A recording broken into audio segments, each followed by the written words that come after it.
dicuci dengan menggunakan sabun. Kenapa tidak kita mandikan saja seperti biasa? Anda bisa pastikan air sabun itu masuk paru-paru hanya dengan mengangkat tubuhnya nazar ada di bronkus. Bisa keluar secara pasif.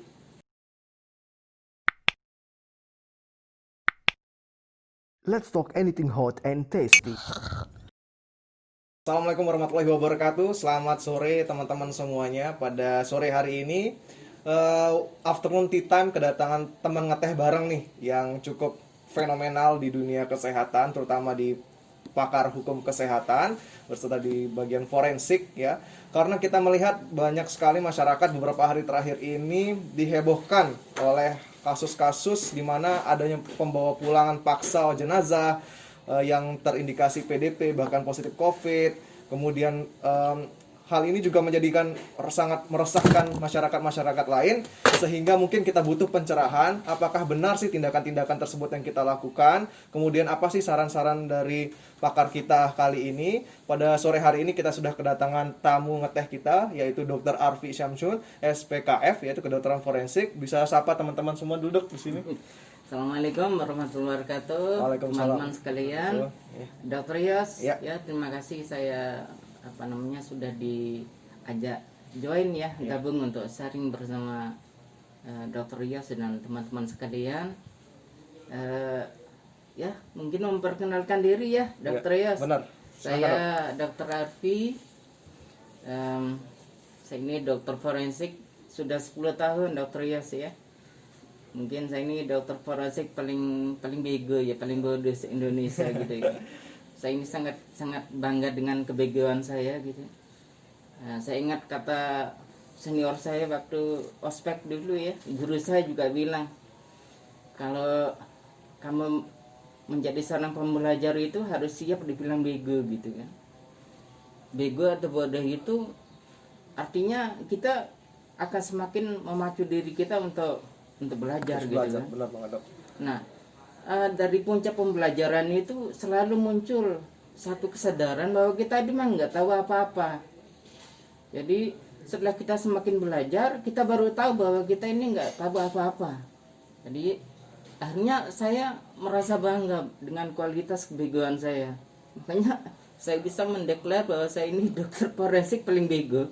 Nggak apa-apa dibilang bego ya, karena dengan seperti itu kita bisa terus belajar. Itu Dr. Yos. Jadi nggak usah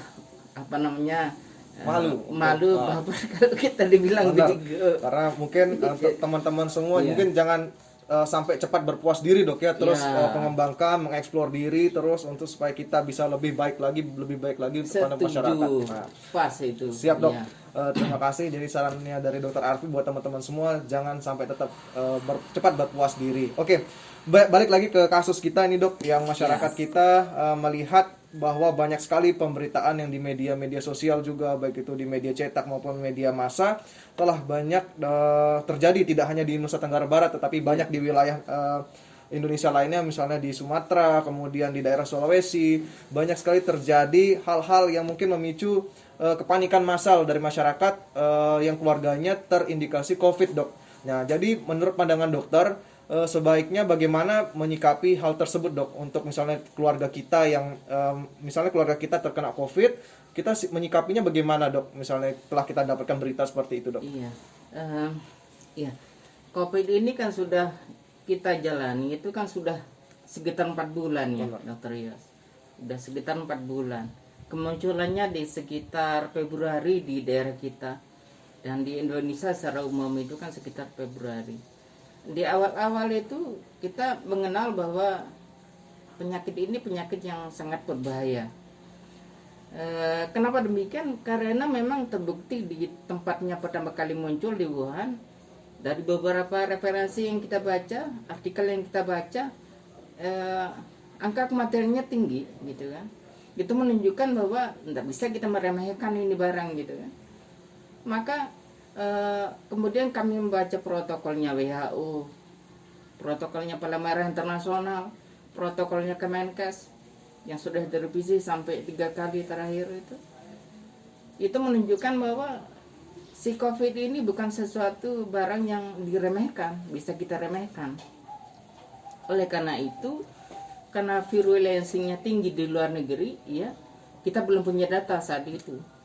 Maka ya kita harus bersiap untuk menghadapinya sama-sama gitu kan. Semua orang, semua warga harus bersiap untuk menghadapi wabah ini gitu kan. Nah kemudian selama 4 bulan terakhir kita mempelajari musuh kita ini seperti apa gitu kan. Di Eropa, di Amerika kematiannya cukup tinggi. Amerika sudah sampai 100.000 gitu kan. Di Eropa, di Italia 15.000, sekarang mencapai 20.000 yang meninggal. Belum di belahan dunia yang lain. Kalau kita kan belum 2.000. Saya tidak mengatakan bahwa kita lebih baik dari mereka gitu kan. Virulensinya lebih rendah daripada mereka gitu kan. Ini perlu kajian saya kira ya. Ini perlu kajian. Poin saya bahwa ini memerlukan perhatian dari kita semua bahwa kita harus waspada dengan virus ini. Bahwa sampai dengan sekarang ternyata yang sakit masih banyak. Yang sakit masih banyak, meskipun yang mati ya kita ngomong daerah kita aja, yang mati kan baru 22. Saya bilang baru 22. Ya. Dari Semoga tidak bertambah, Dok ya. Semoga enggak bertambah. Dari 708 yang meninggal 22, berarti angka kematiannya 2,7%. Dari 100 yang sakit itu 3 orang meninggal dunia gitu kan. Poin saya bukan di sana ya, bukan saya di sana. Poin saya adalah virus ini ya, katakanlah virulensinya lemah misalnya, tapi dia bisa kalau jatuh ke orang-orang yang rentan ini. Yang rentan itu orang yang punya sakit jantung, sakit ginjal, orang yang imunokompromis, HIV misalnya, orang yang punya TBC dan seterusnya. Nah ini kan sangat berbahaya gitu kan. Kematiannya bisa lebih cepat. Kemajuan perkembangan penyakit yang sudah ada itu bisa menjadi lebih parah lagi gitu kan. Kemudian sampai dia meninggal dunia. Jadi ini memang memerlukan kajian. Jadi yang meninggal di rumah sakit tempat saya bekerja misalnya, semuanya ada komorbid yang meninggal itu. Jadi ada macam-macam komorbidnya yang meninggal. Kemudian ada COVID-nya juga. Jadi maksud saya bahwa jangan sampai virus ini kemudian jatuh ke orang-orang yang rentan. Nah, seperti ini usia tugas tua, kita. usia muda, Iya. seperti Dok ya. Kalau kita yang muda-muda begini ya, insya Allah ya kita ini imunnya bagus lah, ya imunnya bagus. Kita bisa tahan dengan itu, dengan virus ini. Tapi bagaimana kalau dia ke tempat orang-orang yang rentan? Ini bahaya sekali, gitu. Tuh, Ya. jadi poin saya, mari kita jaga sama-sama, jangan sampai kemudian virus ini jatuh ke tempat orang yang rentan, gitu, Dokter Yas. Mungkin bisa saya simpulkan sedikit, Dok. Jadi memang kita tidak bisa pungkiri bahwa memang wilayah kita memang akan ada terus bisa jadi seperti itu, Dok ya. Iya. Untuk virus COVID ini yang perlu kita perhatikan adalah bagaimana tetap menjaga protokol kesehatan, Iya. menjaga orang-orang kesayangan kita baik itu yang tua ataupun usia muda ataupun yang memiliki penyakit-penyakit lain karena mereka rentan terhadap penyakit ini, Dok, yang mungkin jadi kasus berat. Iya, Baik, Dok. Terima kasih. Sekarang yang ramai itu, Dok, mungkin dari sisi kebidanan keimunannya dokter Iya. terkait dengan pemulasan jenazah, Dok, karena kan seandainya kita berbicara pemulasan jenazah, apakah ada yang spesial dari pemulasan jenazah dari pasien PDP maupun COVID dan kenapa harus demikian, Dok? Iya. Jadi gini, kita harus tahu karakteristik virus ini dulu pada jenazah gitu kan. Kalau kita nggak tahu musuh kita ini seperti apa ya, kita penanganannya juga menjadi sembarangan. Nah, berdasarkan referensi yang ada, virus SARS-CoV-2 ini berada di tubuh jenazah itu ya sekitar 3 hari, bahkan bisa lebih dari itu. Itu artikel yang menyebutkan demikian. Bukan penelitian saya, ya saya nggak ada, kita punya kapasitas di sini lab kita untuk melihat itu. Jadi kemudian pengalaman empiris kawan-kawan kami dokter forensik, ada yang di Bali gitu, di Jakarta itu ternyata men-swab postmortem itu sampai 24 jam aja bisa ketemu. Masih bisa positif, Dok? Iya. Kemudian korespondensi kawan kami dengan dokter yang di Italia, Prof. Butler itu orang sudah membusuk, di swab postmortem ada juga swabnya positif juga. Artinya bahwa virusnya masih ada walaupun sudah menjadi jenazah. Sehingga teori mengatakan bahwa kalau sudah mati, matilah virusnya. Kalau berdasarkan fakta empiris itu dan juga artikel yang ada, panduan WHO juga sudah bilang demikian, dia masih bisa hidup.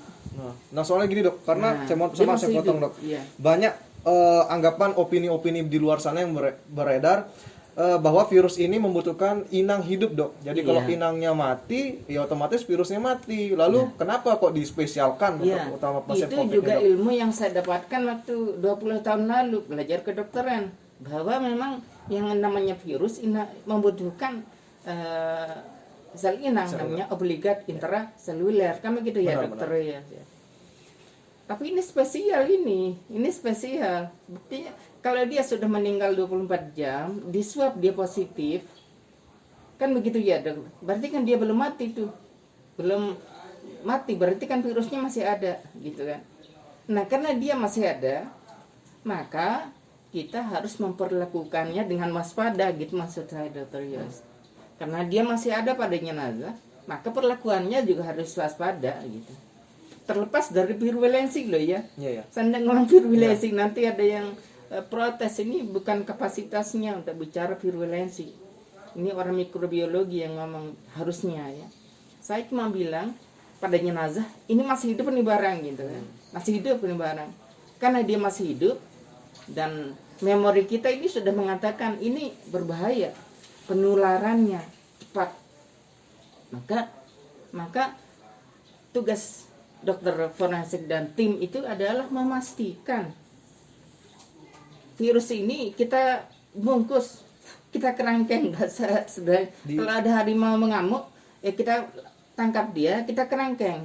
Biar enggak kemana-mana. Biar tidak kemana-mana. Nah, biar tidak kemana-mana. Caranya bagaimana kan begitu. Maka keluarlah bermacam-macam protokol itu, gitu kan. Protokol yang keluar itu kira-kira membaginya menjadi 4. Jadi tindakan di ruang tempat dia meninggal, ada penanganannya. Selama transportasi ke kamar jenazah, ada penanganannya. Di kamar jenazah juga ada, di pemakaman juga ada. Jadi kira-kira ada 4 hal itu. Harus disiplin kita perlakuannya. Dari ruang isolasinya, dari transportasi ke ruang jenazahnya, di ruang jenazahnya maupun di pemakaman. Tujuannya apa? Tujuannya adalah supaya virus itu tidak keluar gitu kan. Nah, intinya seperti itu. Dan kita yang sudah berkontak dengan jenazah jangan sampai ikut menjadi penular kemana-mana gitu kan. Maka diperlukan penanganan khusus. Nah, kira-kira seperti itu. Nah, baik dok. Jadi sudah jelas ya di sini kenapa sih tidak boleh dilakukan seperti biasa, seperti memandikan jenazah ataupun perlakuan jenazah pada umumnya dok ya. Jadi harus ada perlakuan spesial. Nah, pertanyaannya menarik sini dok. Mungkin ketika saya menjadi seorang awam, kan katanya virus itu mati ketika dicuci dengan menggunakan sabun. Nah, kenapa kok tidak? Mungkin banyak teman-teman atau masyarakat kita beranggapan kenapa tidak kita mandikan saja seperti biasa, kemudian kita makamkan seperti biasa, atau juga nanti selesai kita makan ya kita nanti juga akan bersihkan diri sendiri. Nah, menurut pandangan Pak Dokter gimana dok? Sekarang saya mau tanya dokter Ya, Yos, siap. kalau ada jenazah, Anda bisa pastikan air sabun itu masuk paru-paru? Nah, benar juga dok. Oke. Bisa Anda pastikan masuk ke paru-parunya? Tidak bisa. Padahal ini si virus ini habitatnya ya, kalau kita bilang habitatnya itu di paru-paru. Apakah kalau dimandikan sama orang awam, air sabunnya itu sampai membilas paru-paru? Saya pastikan tidak bisa. Dia paling membilas dada, gitu kan? Ya. Bilas punggung, bilas permukaan tubuh, paru-paru lolos, luput. Oleh karena itu, kalau di protokolnya sumbat semua lubang-lubang ini, sumbat itu, kemudian sudah itu disumbat segala macam, ya, belum selesai dokter Yos, ya, ternyata sekarang ini virus ini nyebar, ditemukan di apa namanya mata, air apa namanya air mata gitu kan, feses, urin, ini kan semakin repot kita. Jadi kalau begitu bagaimana? Wah, kalau begitu ya dimumi aja, bikin mumi. Makanya dibungkus seperti mumi itu kita bungkus gitu kan. Jadi biar tidak ada jalan keluar lagi virusnya. Itulah kira-kira intinya. Benar. Nah, kemudian beberapa komunitas yang memerlukan penangguhan pemakaman seperti Hindu ya, Hindu Kristen itu kan minta diformalin. Kita menghargai mereka, ya. Mereka juga mencari hari baik dan seterusnya. Mereka juga diperbolehkan kok di panduan protokol itu untuk diformalin, dimasukin formalin. Tapi kalau mau dikubur cepat itu lebih bagus. Jadi dikubur cepat itu tujuannya untuk jangan lama-lama ini berada di udara terbuka, ruang terbuka gitu kan. Jadi harus segera masuk dalam kubur, intinya seperti itu. Nah, kalau mau diformalin ya diformalin silahkan. Cuma ada cuman pelaksanaan otopsi, pelaksanaan formalin itu harus dilakukan di ruangan khusus. Ruangan khususnya itu harus ruangan isolasi, tekanan negatif. Nah, itu prasyarat pertama dan dilakukan oleh tenaga yang terlatih, ada dokternya, ada perawat yang terlatih, silakan. Jadi ada prasyaratnya. Kita kembalikan rumah sakit kita bisa menyediakan ruang isolasi untuk seperti tadi. Kalau ada silakan masukkan formalin. Formalin masuk ke dalam tubuhnya gitu kan, sampai ke paru-parunya, membunuh kuman di sana. Ingat pada saat formalin juga mengembang dadanya. Kalau ada droplet yang keluar diserap oleh ruangan yang tekanan negatif itu, maka insya Allah kita aman gitu ya. Tapi sekali lagi kalau kita nggak punya ruangan itu, tidak ada petugas yang masukkan formalin, tidak ada yang punya nyali yang besar gitu kan, ya dibungkus saja, dibungkus dengan menggunakan kain kafan, plastik, kantong jenazah, peti jenazah. Itu kan dikerangkeng gitu kan deh. Nah, insya Allah kalau sudah seperti itu maka virus ini tidak kemana-mana gitu. Nah, kira-kira seperti itu Dr. Yos. Okay. Hanya dengan ngangkat tubuh jenazah, kita angkat tubuh jenazah, dadanya itu ngembang, ini udara itu bisa keluar. Okay. Yang ada di bronkus bisa keluar secara pasif. Memang dia udah nggak bisa bernapas, sebab bilang jenazah bisa bernapas. Ya, tapi hanya dengan menekan dadanya pada saat dimandikan oleh orang awam, ya, pada saat angkat jenazahnya, pada saat nekan-nekan, itu pasti dilakukan. Kalau jenazahnya muslim, pasti itu dia akan mengangkat-ngangkat, gitu, nekan-nekan gitu kan, ya, betul. Pada regio dada, perut, ya. Dia harus menggunakan perlengkapan diri. Kalau enggak, dia adalah orang pertama yang harus kita screening gitu kan. Benar. Menakutkan sekali orang yang mandikan jenazah ini tanpa menggunakan perlengkapan pakaian yang lengkap. Dia orang pertama yang akan terpapar oleh droplet. Jadi gitu, itu yang kita khawatirkan, bukan apa-apa. Kita mau menyelamatkan keluarganya sendiri sebenarnya dok, ya, biar tidak terpapar. Benar. Kita mau nyelamatin, menyehatkan keluarga, jangan sampai dia terpapar oleh virus ini, gitu kan? Ya, terlepas dari virusnya ini, takutnya deh kalau di daerah kita itu yang mandikan jenazah ini kan banyak orang tua, yang mandikan jenazah itu adalah orang senior, tokoh masyarakat di sana yang biasanya usianya itu sudah sepuh secara agama gitu. Dan juga beresiko punya komorbid dok ya. Beresiko punya komorbid. Kemudian ya apa istilahnya di tempat kita itu kiai gitu kan, yang mandikan itu beresiko dia tertular sama dropletnya si jenazah ini. Oleh karena itu sangat tidak dianjurkan dia itu mandikan. Kalau mau memandikan, ayo mandikan di rumah sakit sama-sama. Dengan gitu protokol kan. yang sudah ada tentunya ya, dok ya. Kita kalau di rumah sakit dia dikasih pakaian, malah kita pastikan dia itu pakai pakaian. dia pakai pakaian APD level 3 sama dengan kami, baru ikut merasakan gitu ya, gimana rasanya pakai pakaian seperti itu mandikan mayat. Nah, bisa dia kalau mau ikut mandikan di rumah sakit gitu. Jadi tinggal buat permintaan khusus ingin ikut dok ya, siapa tahu ingin mengucapkan Gitu. kata-kata terakhir Ya, mungkin itu perpisahan, lebih dok, ya. bagus. Lebih bagus seperti Ya, itu. lebih bagus daripada dia kemudian mandikan di rumah. Saya pernah di rumah mandikannya biasanya di halaman. Iya. Terbuka di mana-mana.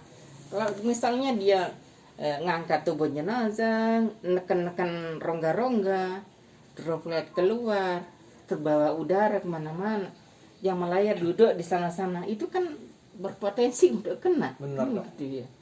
Itu yang kita takutkan sebenarnya. Jadi kalau mau dimandikan di rumah sakit, ayo dah. Sudah dapat izin dok ya? Ini saya kalau mau mandikan di rumah sakit lebih aman daripada rumahnya, maksud Setuju, saya. dok. Betul. Ya, di rumah sakit itu baru keluar jenazahnya langsung semprot semua gitu kan. Nah, begitu adikku. Nah, walaupun sekali lagi di protokol mengatakan jangan dimandikan, sehingga di MUI mengatakan kalau nggak bisa dimandikan dialirkan air, Tayamum. kalau nggak bisa dialirkan ditayamum, kan seperti itu. Nah, kita menunggu ini, sebenarnya saya menunggu ini penelitiannya para ahli virus ini dengan genom seperti ini kira-kira virulensinya kuat apa enggak gitu kan. Kalau misalnya mengatakan virulensinya lemah ya ayo ya, kita nggak usah terlalu paranoid gitu kan. Selama itu belum ada, ya lebih baik kita waspada. Benar. Apa susahnya kita waspada saja gitu kan. Waspada dengan cara bagaimana? Ya kalau kita memandikan jenazah, pakailah pakaian. Kami gitu, pakaian level 3 kalau positif. Iya. Kalau mandikan level 3, biar kita enggak kena gitu kan. Nah, ada protokolnya gitu. Kalau mau ikut mandikan, ya kita bantu, dia ikut. Kan begitu ya. Nah, tokoh-tokohnya di sana kita undang, mandikan di rumah sakit. Pulang di rumah sakit sudah bebas, mones gitu kan. Lah mones tinggal masuk kubur kan begitu. Nah, dulu malah kalau sudah di kuburan tuh nggak boleh ada yang datang, protokolnya memang begitu. Nah, kenapa seperti itu, dok? Sekali lagi ini kan virus baru, kita sedang mencari bentuk gitu kan. Makanya protokol yang keluar awal-awalnya itu mengatakan jangan ada yang ikut nguburin, kan begitu. Jangan ikut nguburin, cukup petugas rumah sakit saja. Yang dia takutkan itu adalah ini si pasien kan sudah interaksi semasa hidup dengan keluarganya, lalu keluarganya ikut ke kubur, dikubur banyak yang melayat. Kalau misalnya keluarganya sebagai OTG, ayo. Ya. Akan beresiko menularkan ke pelayat-pelayat yang lain, Iya, dok. Ya, kalau keluarganya berstatus OTG, misalnya, karena keluarganya positif ini yang meninggal, berarti kan dia pernah interaksi dengan keluarganya gitu kan. Maka dia bisa nular sama yang lain-lain. Kan gitu. Makanya dianjurkan jangan sudah melayat. Tapi kemudian berikutnya berkembang, ya sudah boleh melayat, atur jarak, pakai masker, cuci tangan, jangan lama-lama, kan begitu. Ya, benar, dok. Nah, itu sudah kita pelajari ini virusnya setelah beberapa bulan gitu kan. Awal-awalnya memang nggak boleh, tapi kemudian berikutnya kita menghormati kebiasaan masyarakat, tapi tetap pegang protokol gitu. Nah, sekarang boleh saja, tapi jaga jarak, pakai masker, kan begitu, pakai masker, jaga jarak, jangan lama-lama, kan seperti itu. Ya. Apa yang dia takutkan? OTG. Si jenazah ini sudah pasti berinteraksi dengan keluarganya. OTG namanya keluarganya. Dia ikut ke penguburan, mulari orang-orang yang lain. Nah, itu sebenarnya yang dia takutkan itu. Oke. Baik, jadi sudah sangat jelas sekali dikupas oleh Dokter Arfi ya kenapa kok harus ada protokol khusus yang menyebabkan pasien-pasien penderita COVID yang meninggal harus dilakukan perlakuan khusus untuk pemakamannya. Jadi virus itu sudah terbantahkan dok ya, tidak mati dok ya ketika inangnya meninggal. Tidak dok, ya? mati secara baik itu referensinya orang luar negeri maupun referensinya kita yang di dalam negeri. Antar dokter forensik itu punya grup WA gitu kan, kita saling sharing.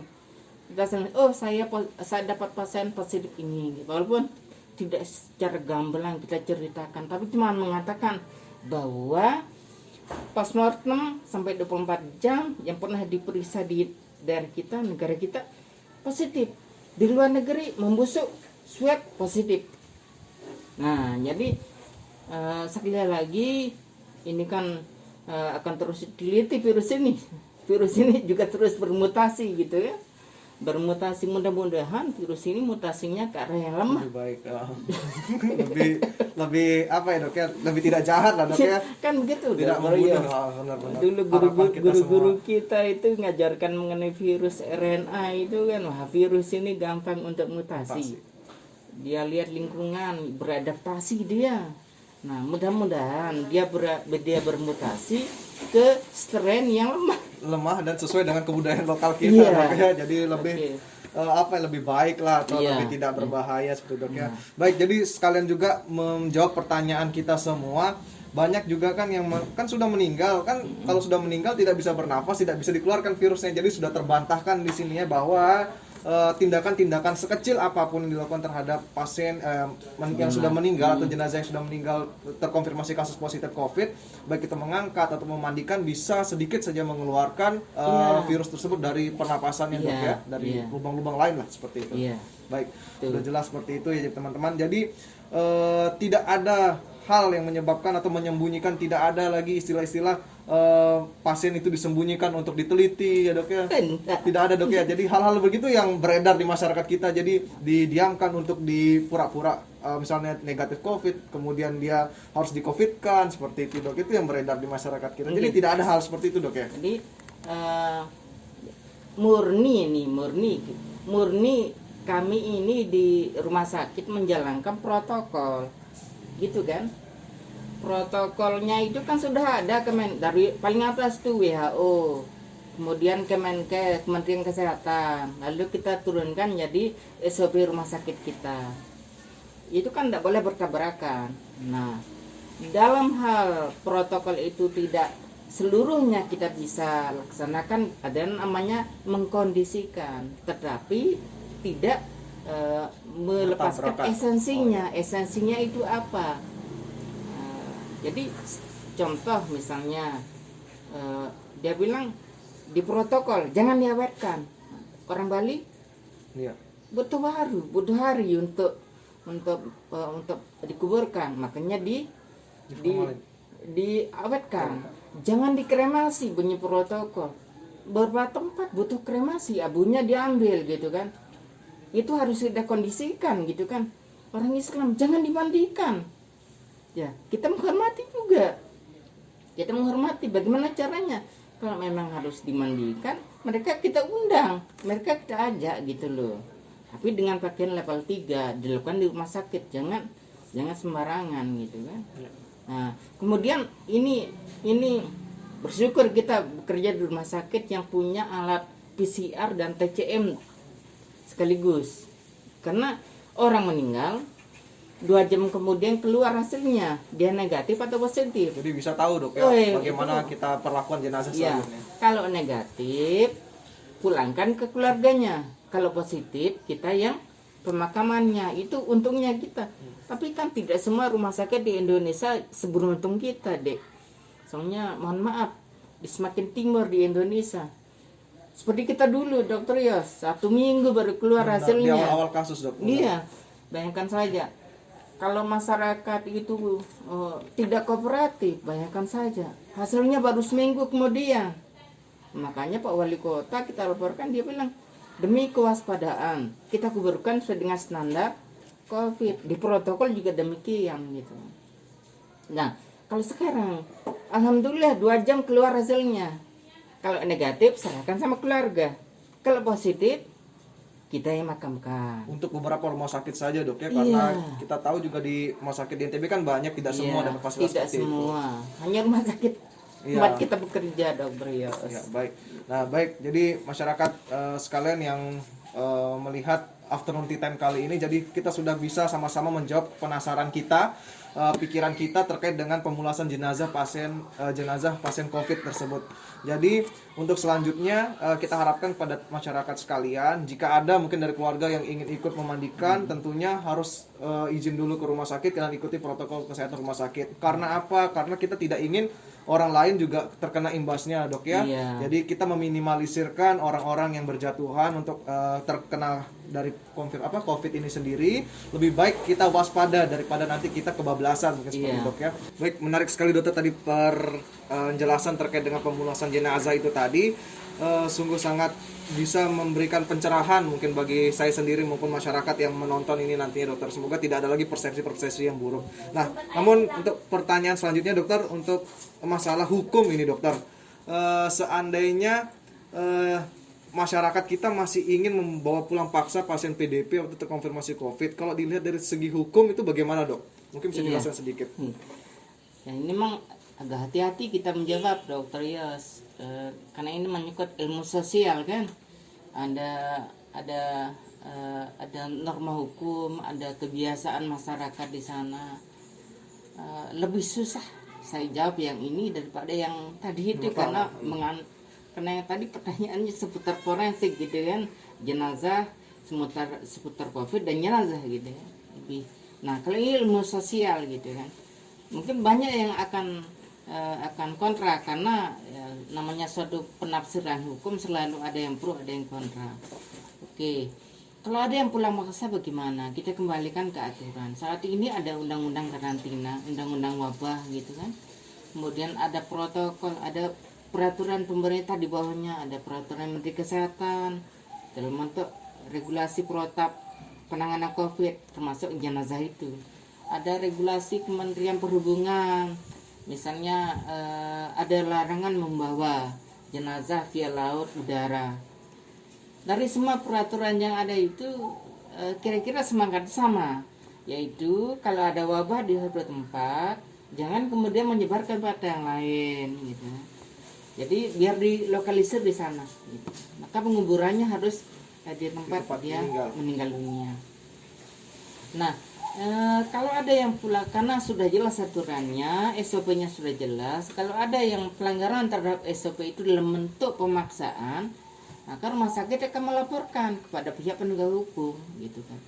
Rumah sakit kalau kita bertahan sendiri itu tidak bisa juga ya. Masyarakat yang kita lawan. Gitu.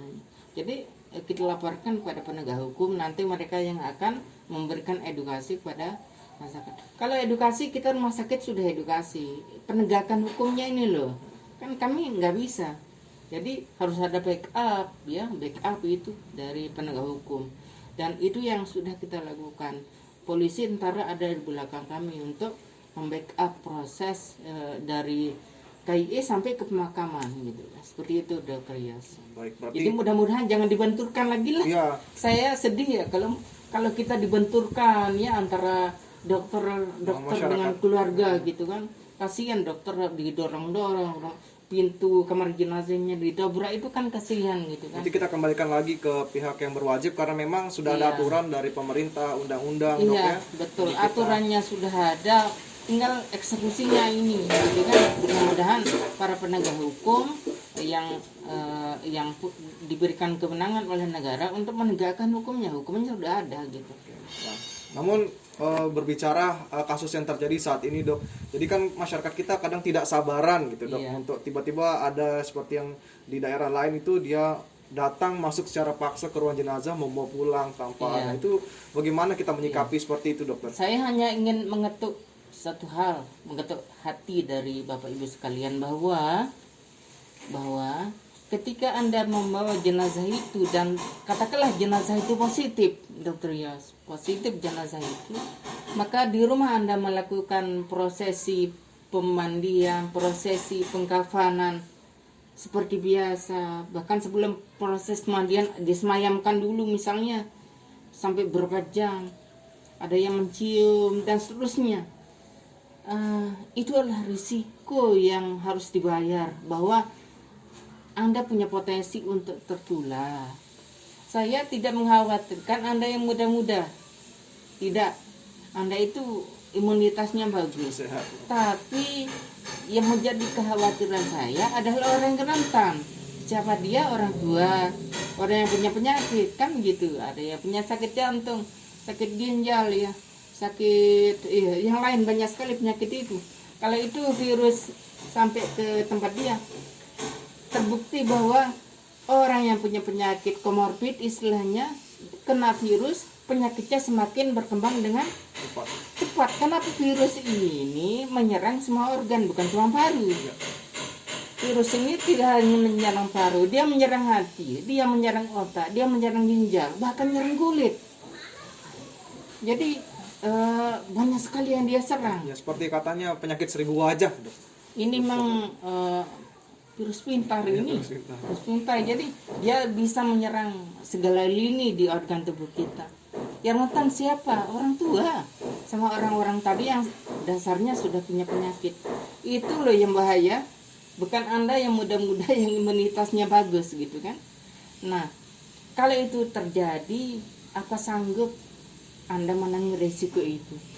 Kalau Anda bilang sanggup, ya saya mau bilang apa lagi gitu kan. Kami orang medis hanya menyarankan, memberitahu ini loh risikonya gitu kan. Risikonya silakan Anda yang menilai, ya. Kemudian ya Anda akan bertanggung jawab pada komunitas Anda, pada Tuhan. Ya. Kita sudah melaksanakan apa yang kita laksanakan sesuai dengan tupoksi kita masing-masing. Edukasi sudah sampai ke depan Anda, sudah sampai, ya. Terserah eksekusinya Anda mau laksanakan atau enggak. Yang akan bertanggung jawab adalah Anda kepada komunitasnya dan kepada Tuhan. Saya kira itu Ya. anunya. Baik, terima kasih dokter, ya, sangat super sekali penjelasan kali ini di waktu ngeteh sore hari ini. Jadi mungkin terkait dengan semuanya bisa saya simpulkan untuk masyarakat semuanya. Jadi harapan kita sama-sama, Dok, ya, kita tidak ingin sesuatu yang berujung kepada banyaknya orang-orang yang menderita kembali. Jadi kita sebisa mungkin kita juga ikut berkontribusi untuk menekan penularan ini, bukan semata-mata karena memang virus ini mungkin ada dan tidak berbahaya, tetapi bagaimana kita menjaga orang-orang terdekat di sekitar kita, mungkin orang tua kita, anak-anak kita, agar tidak tertular dari tindakan-tindakan kita yang kita berbuat tanpa ada dasar yang kita pikirkan setelahnya. Ya, untuk selanjutnya semoga kita bisa sama-sama memetik hikmahnya dan tidak ada lagi masalah-masalah yang terjadi ke depannya. Pengertian harus kita tingkatkan, kemudian gotong royong juga, Dok, ya. Ya. Mungkin ada sepatah kata mungkin yang terakhir disampaikan, Dokter, untuk pesan-pesannya kepada masyarakat kita semuanya yang menonton. Oke. Tadi ada yang menarik yang saya sampaikan, bahwa yang kami takutkan itu orang yang rentan ini, gitu kan. Orang yang rentan ini yang kita takutkan, yang punya potensi yang besar untuk penyakitnya bisa semakin parah oleh karena COVID ini. Nah, oleh karena itu, adinda sekalian, jadi bagaimana caranya dia itu meningkatkan imunitasnya yang golongan rentan ini? Bagaimana caranya?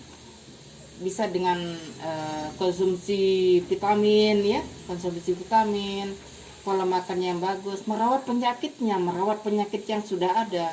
Kemudian dalam referensi itu ada namanya meningkatkan imunitas dengan menggunakan, memperbaiki respon imun dengan menekan kortisol.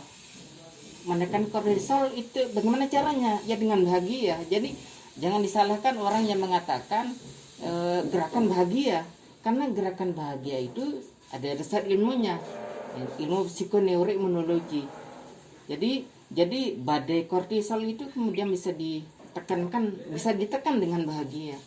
Jadi respon tubuhnya, ya, imunitasnya akan semakin bagus dengan bahagia. Jadi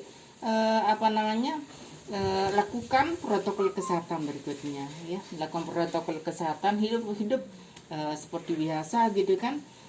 Jangan sampai stres. Kalau stres, sekali lagi, kalau stres daya tahan tubuh Anda turun. Tapi dengan tetap waspada. Waspada. Ya? Waspada. Baik. Seperti itu. Ya, baik. Terima kasih, Dokter. Ya, sangat seru sekali diskusi kita pada sore hari ini. Jadi teman-teman ngeteh, memang bahagia itu penting, tetapi ingat ada faktor pendukung lain yang bisa mendukung semuanya itu. Jadi tidak hanya bahagia, tapi harus juga diikuti dengan protokol kesehatan, kemudian makan makanan yang sehat, tetap istirahat yang cukup, dan sebagainya. Kembali lagi saya tarik kesimpulan satu kata, untuk masyarakat kita harapannya tetap kita ikuti protokol kesehatan yang ada supaya tidak merugikan banyak orang, karena Nabi kita juga pernah berpendapat ketika ada suatu wabah, kita harapkan wabah tersebut diam di sana, jangan kita dekati, jangan kita bawa keluar wabah tersebut keluar. Begitu pula mungkin sistem yang dianut oleh pemulasaran jenazah, bahwa pemulasaran jenazah dilakukan sesuai dengan protokol kesehatan agar tidak mencemari atau mencederai orang-orang di sekitar kita. Baik, terima kasih penjelasannya Dr. Arfi atas waktunya. Terima kasih atas teman-teman sudah menonton. Kita akhir di sini. Saya sampaikan tetap sehat, tetap semangat, ikuti protokol kesehatan dengan menggunakan masker, menjaga jarak di tempat keramaian umum, dan tetap bahagia. Akhir kata, assalamualaikum warahmatullahi wabarakatuh. Kita ketemu di waktu-waktu ngeteh sore berikutnya. Dadah. Let's talk anything hot and tasty.